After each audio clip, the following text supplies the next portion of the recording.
na sumusuporta kay Pangulong Duterte, ang kaisa-isang Speaker of the House, Alan Peter Cayetano. Magandang hapon sa ating Chairperson Jonathan Alvarado, Vice Chairperson Mike Defensor, Deputy Speaker Villafuerte, sa lahat ng ating mga colleagues na nandito. Of course, sa isa sa pinakamalapit sa akin na Secretary Rolly Bautista, sir. Thank you po. Second time na mag-attend in a row. Just shows how important this is to you. Thank you po sa respeto nyo sa Kongreso, sa mga USEC, ASEC.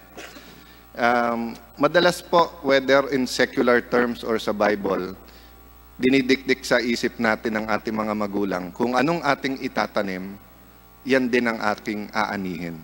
So allow me to just try to give the bigger picture at hindi lang DSWD ang pag-usapan ngayong hapon. Maikli lang, Mr. Chairman, permission to digress ng konti. Meron kasi akong kakwentuhan kanina sa text. Contemporary ko, pero bagong kakilala din lang. At pinag-uusapan namin yung idealism namin nung college. At sinasabi niya, yung ginagawa natin ngayon ay part ng idealism natin sa college, pero napaka-complex pala at napakadali palang paniwalain ang tao sa mga maling konsepto kapag ka ikaw ay may pamilya na, pag ikaw ay may negosyo na, or in other words, kung you're already part of the system. So when we were all in college, bagamat iba yung mask na suot ng ating chairman, siya ay taga San Beda, katabi naman po niya ay taga Lasal, sa magkabilang dulo, si Mike Defensor at ako, I had the privilege of going to UP. Of course, si Secretary at ilan sa mga USEC dito are proud PMAers. All of us had the same idealism. We wanted to change the world. Hindi po ba? Wala pong grumagraduate sa atin na ang iniisip, yung personal lang. Maybe yung pamilya. Pero we really wanted to make a difference and change the world.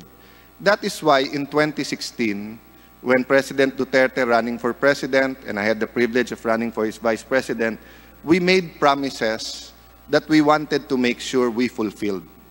At isa sa promise na yan ay yung political, economic, socio-ecological system ay iibahin namin. Bakit po? Because under our present system, even good people are not only victims but tend to victimize. No?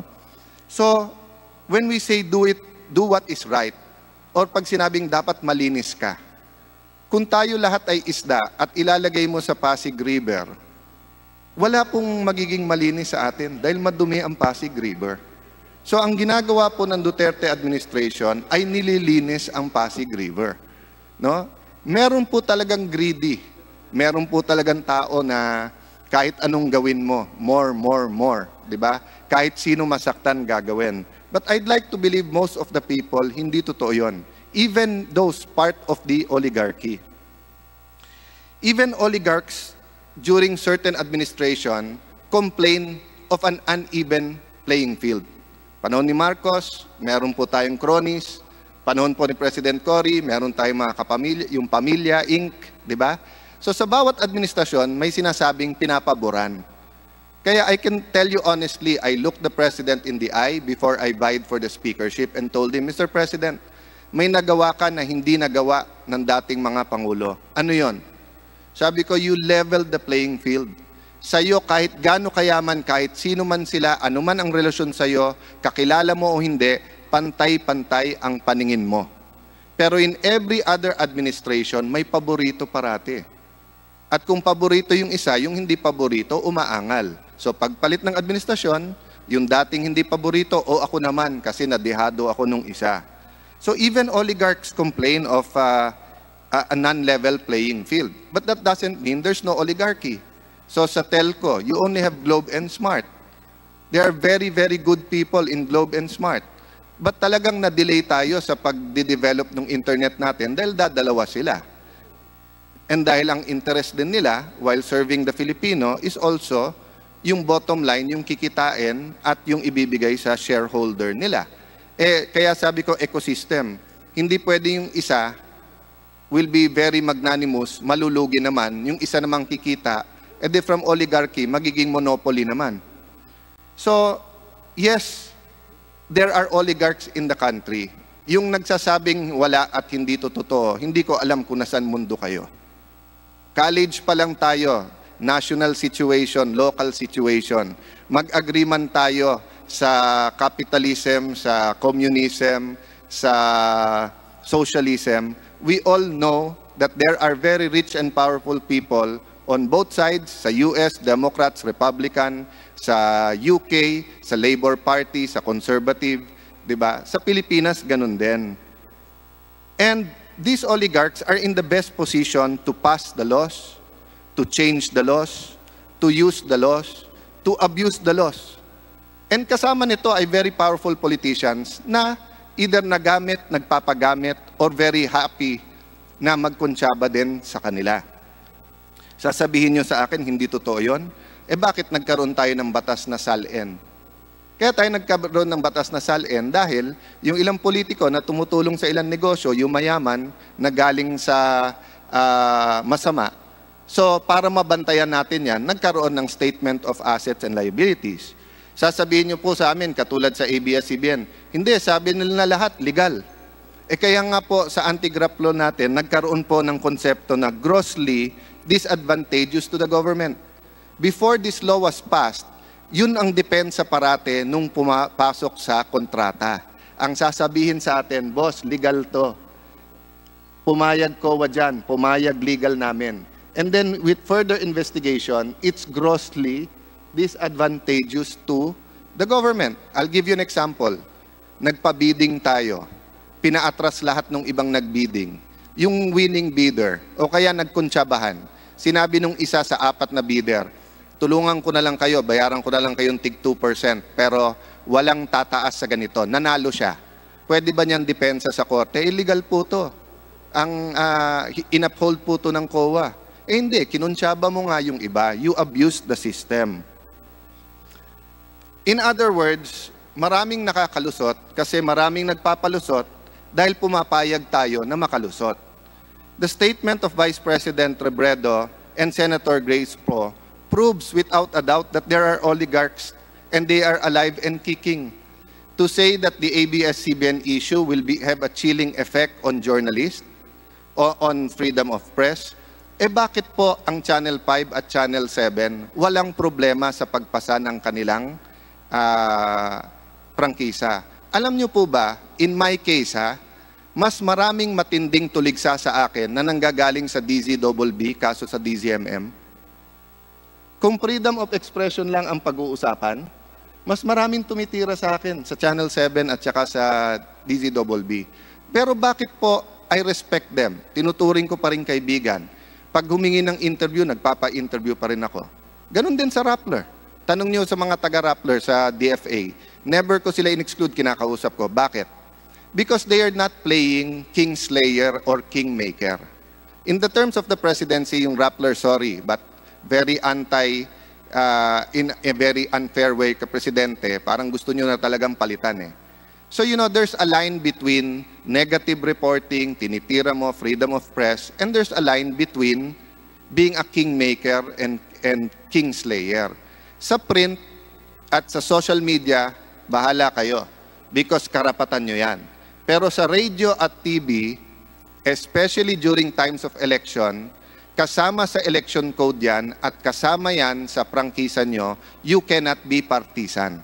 You can hit very hard, but you cannot be partisan. Eh in my case yung libreng gamot sa Taguig, commercial namin, tapos may nakalagay lang na t-shirt na Makati, pinabura yung Makati Pero pagdating kay President Duterte, sinasabi na ng mga bata, mamamatay tao, pinayagan pa rin i-air. So kitang-kita mo talaga na may tinititigan at may tinitignan, may kinikiligan talaga.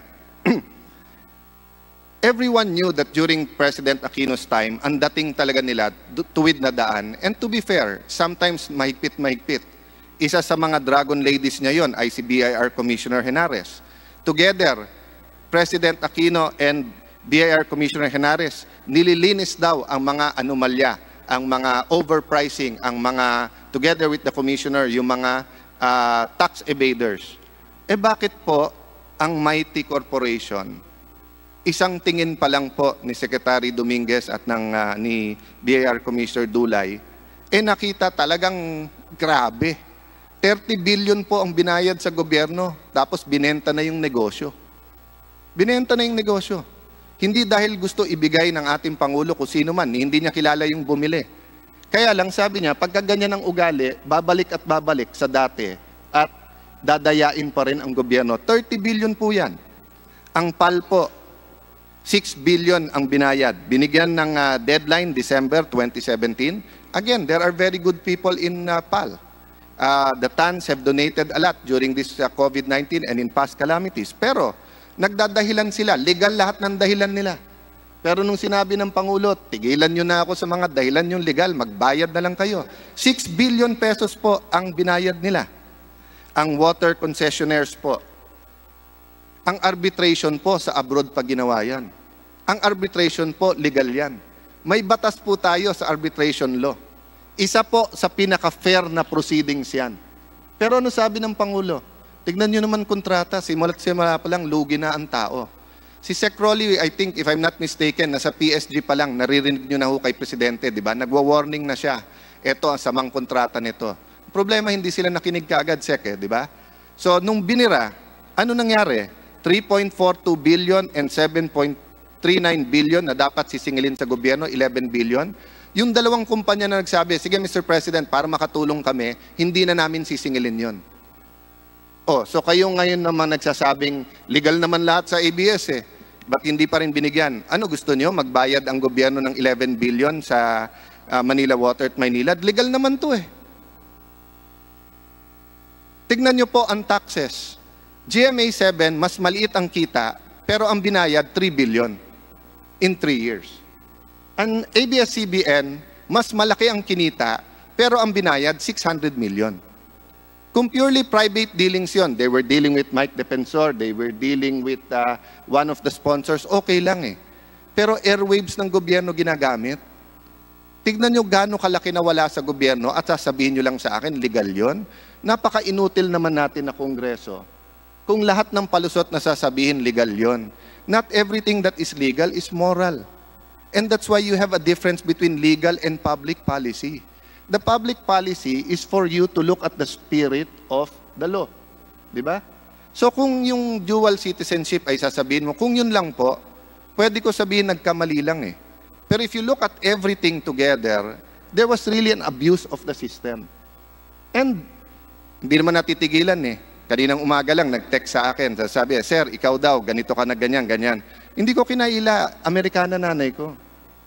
Pero nung nag-decide talaga ako na mag-public service, sinigurado ko po na bumoto sa Pilipinas, and that was the act of having a choice. That's why I never voted abroad. And long before the issue came up, and even if the Supreme Court said na walang diferensya, basta't you're a natural-born citizen if you are born of a father and mother, depende sa nationality nila o yung laws ng bansang yan. I have a Filipino birth certificate. Kaya nanalo ako sa kaso na yon during that time na tumatakbo akong senador. But my point is this. If I did not give it up at humarap ako sa CA, Commission on Appointments, si Sec. Rolly humarap po sa Commission on Appointments. Kung si Sec. Rolly po ay half Japanese at half Filipino, at siya po ay DSWD Secretary, tingin ko i-confirm pa rin namin at that time kung nasa Senado ako. Bakit? Ang Hapon po, grabe tumulong sa DSWD at sa anti-calamity. Kung si Sec. Rolly po ay sa DICT pumunta o kaya sa DepEd and he was half Japanese, tingin ko wala rin problema. Bakit po? Because high-tech sa Japan technologies for DICT. Tapos yung pong DepEd naman isa sa pinakamagandang education system sa Japan. But if Sec. Rolly was nominated for DND or for DFA, na kung saan may conflict of interest if he was both Filipino and Japanese or Filipino and Chinese at the same time, or Filipino and American. Bakit? Kung Filipino-American, isipin mo, mag-attend ka sa UN, ang dala mo, US passport. Kung Filipino-American, ibig sabihin, pagkalaban at war ang Amerika, as Secretary of the Philippines at war ka rin. So wala naman sa konstitusyon na kailangan i-reject ng CA yan. So hindi nakikita ng marami po na tumutuligsa sa Congress, hindi po korte ang Kongreso. Kapareho ng Commission ng Appointments ang Kongreso. It is the fitness. Titignan mo kung fit ba yung bibigyan mo ng prangkisa. Titignan mo yung nag-a-apply. So kung hindi ko po ginive up ang American citizenship, hindi po ako magiging DFA. Ako po mismo, hindi ako magpapanominate sa ating Pangulo. Di ba? So, Mr. Gabby Lopez could have done two things. One, could have not accepted being an officer in ABS-CBN, or he could have renounced his citizenship before he became chairman. But we heard their testimony. Wala man lang remorse. Wala man lang nagsabi sa kanila, boss, baka nagkamali kami, nakinig kami sa abogado namin. Boss, dito sa Big Dipper, sorry, bilyon na wala sa inyo, pero yan ang advice ng tax lawyers Boss, dito sa labor, dapat sinettle na namin yung iba dito rather than tiniro ng tiniro. Boss, dito sa Amkara, tama kayo. Tignan nyo po ang PESA law. Ang sabi sa PESA law, bring in investment and more workers. Yung Big Dipper po, dalawa lang kliyente, parehong ABS-CBN. Hindi nagdagdag ng empleyado.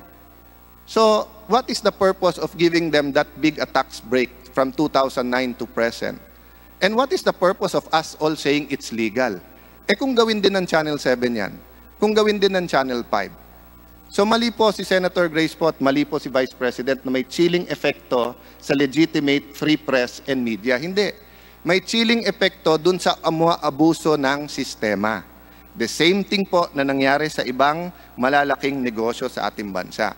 So am I saying that these are evil people? Hindi po. Tignan nyo lahat ng post ko.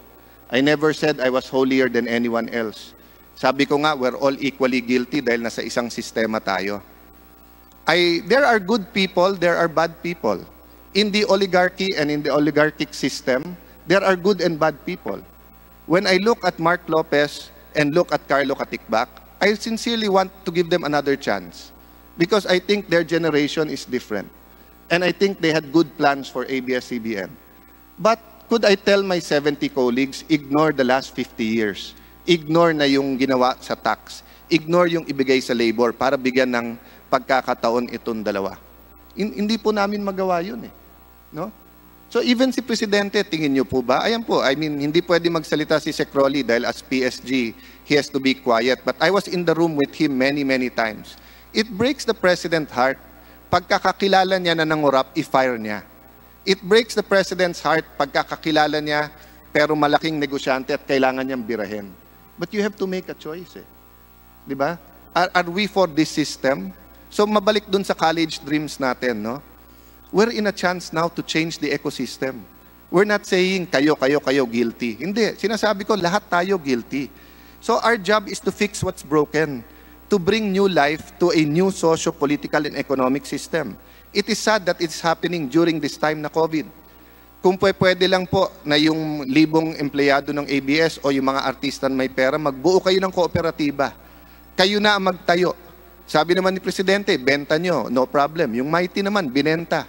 Tuloy-tuloy naman Hindi naman galit ang Presidente sa ABS itself. Yung sa pag-abuso sa sistema.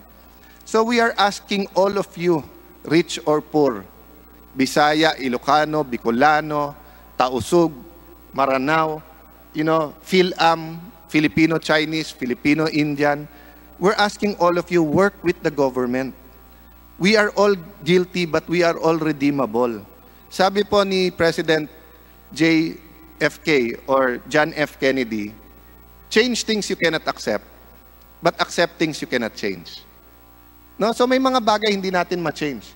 So sasabihin niyo po ba sa akin, Alan, dahil speaker ka na, dahil komportable ka, dahil maganda namang ginagawa niyo sa Taguig, don't rock the boat. Lahat naman po ng mga oligarchs may negosyo din sa inyo. Kilala mo din yung mga yan. Di ba? Nagtutulungan din kayo sa mga ibang bagay. If we don't rock the boat, paano yung future generation? Paano yung mga nasa college ngayon? Paano yung mga aktivista ngayon? Iba lang ang ating pananaw. Ang ibang aktivista ngayon na sinasabing human rights, wine-weaponize ang human rights at ang tinitignan yung sa kriminal, sa drug addict, at saka sa umabuso sa sistema. But this government, this administration, and this Congress is very much pro-human rights. But human rights ng lahat ng Pilipino. This is our chance baguhin ang sistema.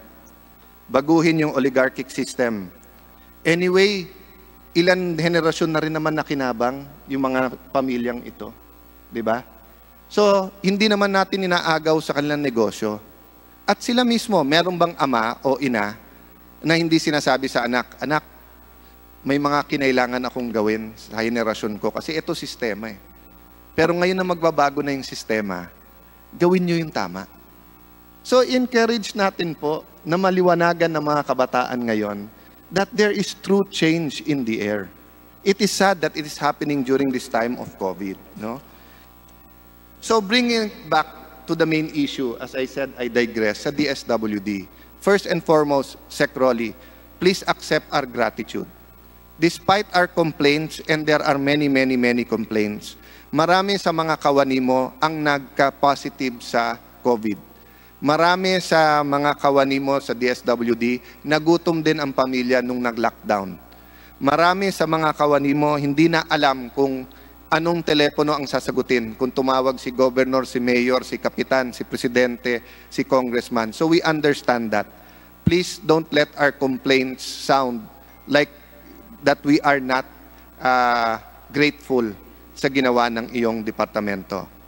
Having said that, accept things we cannot change things we cannot accept. May I have a humble request? Meron na pong national hotline ang DSWD. Kung pwede po, ibaba natin sa regional level and later on sa provincial for 3 reasons. 1, para yung lengguwahe. So pag tumawag sa hotline, at Bicol ang salita, or Bisaya ang salita, or Ilocano, Kapampangan, mas maintindi. Second, mas familiar sila. Diba? Kasi taga-ron sila. And third, Sec, para mas malaman natin kung may nangloloko o hindi. You know, if DSWD announces now that there's a hotline and all of us call, hindi rin sila kayang mag-donate ng 21 million food packs right away. Diba? Ang purpose ko lang dito, Sec, yung sinabi ng Pangulo na dapat walang Pilipinong magutom during COVID. So, pa-isa-isa, kaming mga kongresista, may nahahagip talaga kami pag umiikot kami na gutom na gutom. Pero ito yung mga walang access sa kapitan, hindi kilala ni Mayor, hindi naman pumupunta sa bahay ni Congressman. So, at the very least po, kung maka-text o tawag, ma-verify nyo yung pa-isa-isang packs, siguraduhin lang natin na sa COVID-19, walang ni isang pamilyang Pilipino ang magugutom or mamamatay sa gutom. Number 2, Sec, with your permission, we'd like to work hand in hand with you na yung pantawid maging pang-ahon. We do understand that there are privacy laws, and we do understand that in the past, some LGUs played politics. But let me give you an example in Kamsur, in Taguig, in Albay, even in Bulacan. May mga programa kami, like in Taguig, we have 675 million for scholarships. So, and then we have training programs, etc. So yung pantawid, di ba? Yung tatawid lang siya. Tawid gutom nga tawid. Pero yung pang-ahon, yung medical na pangangailangan nila. Sa Taguig, naghahatid kami ng gamot sa bahay nila. So maybe, Sec, kung hindi pa handa ang DSWD na buong Pilipinas, baka per region or per province, mamili tayo ng city o municipality na willing mag-partner.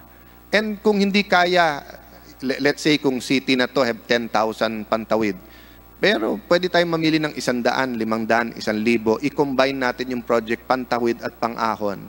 Kasi may maliit akong project niyan. Alam nyo po, pag nakita nyo, siguro next hearing, if I can, pakita ko yung testimonial, sila mismo ang graduate sa programa, tapos sabi namin, aalis na kami. Kasi kaya na namin. No? And I know you want that too. Pero sobra lang kasi ang daming inatas sa inyo. Third, yung food packs po. Mawalang galang po, but hindi ko talaga po matanggap na before COVID, 20,000 a day ang kayang gawin. Nung nagka-COVID, 10,000 a day. Nung first month, naintindihan ko yon kasi tuliro tayong lahat at kahit saan ka kumuha ng tao, pwedeng may infected. But after 1 month, yung mga LGUs natin, we're already producing 20, 30, 40, 50,000 a day. But I'm not saying that si USEC it's his fault. It might be the fault of the system. So I'm asking you again, Sec, and the DSWD family, tell us what you need. May batas ba na dapat baguhin? May extra bang pondo? May authorization ba kayo na pwede? Pwede ba na ayusin natin na ang DSWD ay meron ng MOA sa lahat ng Pure Gold, SM, lahat ng convenience store sa buong bansa na pag may Yolanda type or Sendong type of calamity, kukunin nyo na lang yung goods tapos babayaran na ng gobyerno. So we're not here para manise, but we're here to point out na may problema and to work with you na magka-problema. And lastly, Sec, and my brother Mayor Lino is actually upstairs, kasama to sa i-discuss namin. Usually ang Pilipino ayaw na nagpapasurvey kasi private yung data. Minsan it's ironic kasi lahat naman nilalagay mo sa Facebook. Pero pag gobyerno ang humingi ng data, di ba? So when Lani was a new mayor, humingi siya ng data, kukunti nag-fill up. Nung dumating yung libreng gamot, dun sa mga may diabetes, high blood, yung mga maintenance, sabi nung iba, ba't wala kami? Yung pala hindi sila nag-fill up. Pagdating sa Pasko, wala silang pamaskong handog, hindi sila nag-fill up. So I think now, moot and academic na kung tama o mali, nabigyan ng SAP form lahat. But maybe together with the national census, together with either DILG, LGU, we can come up with a better database na susuporta sa national ID. Huwag tayo magtanong ng politika, pero panay health and education. In that way, Sec, God forbid na mag-lockdown tayo ulit. God forbid, during our lifetime, the lifetime of our children, godchildren, may mangyaring ganito. But kung may mangyari, hindi na maulit yung nangyari ngayon na bawat LGU, iba ang sistema ng pamimigay. Hopefully, yung national ID nakakabit na sa Paymaya or sa anuman bangko. And hopefully, sa database pa lang, alam na natin sinong may stage 1 cancer, sinong buntis, sinong PWD, sinong umaasa lang sa pamilyang OFW at wala. No? So it will be an endeavor. But I think, better late than never. And even if it is late, wala naman talagang nakapredict ng COVID-19. So to my colleagues in this committee, I do ask that we ask the hard questions, but I also ask that we put ourselves in the shoes of the men and women in DSWD dahil hindi madali ang kanilang trabaho. So Mr. Chairman, I apologize for taking up some of the time for these issues, but I think it's very important na may tiwala ang tao sa Kongreso, and whether they agree or not, they at least understand kung bakit po ganito ang naging takbo at bakit ganito ang pananaw natin sa pagbabago sa atin political and economic system. Thank you very much, Mr. Chair. Thank you, Chairman Mike Den, and Sec, thank you very much sa inyong pag-attend ulit sa hearing na to.